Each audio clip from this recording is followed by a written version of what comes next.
Official. The transaction on February 4 in the name of the Central Bank of Myanmar was first blocked by Fed safeguards. U.S. government officials then stalled on approving the transfer until an executive order issued by President Joe Biden gave them legal authority to block it indefinitely, the sources said. A spokesman for the New York Fed declined to comment on specific account holders. The U.S. Treasury Department also declined to comment.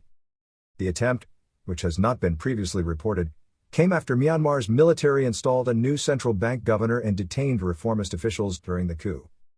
It marked an apparent effort by Myanmar's generals to limit exposure to international sanctions after they arrested elected officials, including de facto leader Aung San Suu Kyi, who had won a national election in November.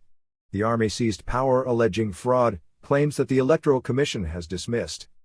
A spokesman for Myanmar's military government did not answer repeated calls seeking comment. Reuters was unable to reach officials at the central bank. The United States, Canada, the European Union and Britain have all issued fresh sanctions following the coup and the army's subsequent deadly crackdown on demonstrators. The United Nations said on Thursday that at least 54 people have been killed since the coup. More than 1,700 people had been arrested, including 29 journalists. Announcing a new executive order paving the way for sanctions on the generals and their businesses, Biden said on February 10 that the United States was taking steps to prevent the generals from improperly having access to $1 billion in Myanmar government funds. U.S. officials did not explain the statement at the time, but an executive order issued the next day specifically names the Central Bank of Myanmar as part of Myanmar's government. The order authorizes the seizure of assets of Myanmar's post-coup government. Two sources told Reuters the executive order was designed to provide the New York Fed with the legal authority to hold the $1 billion of Myanmar reserves indefinitely. Current events.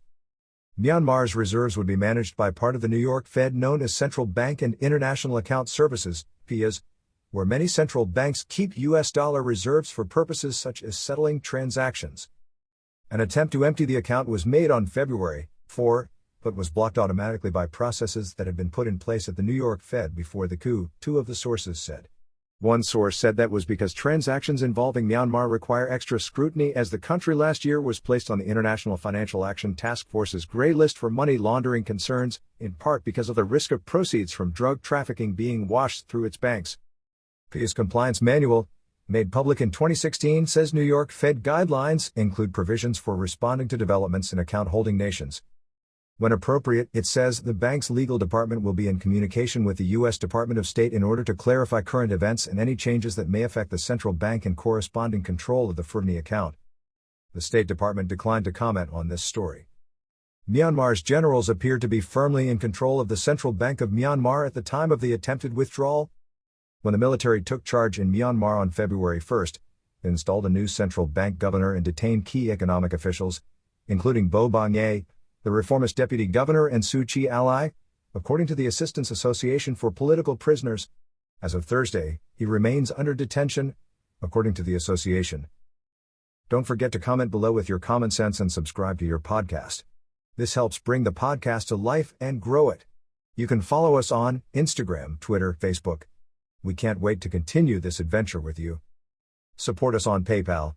Thank you very much and enjoy listening.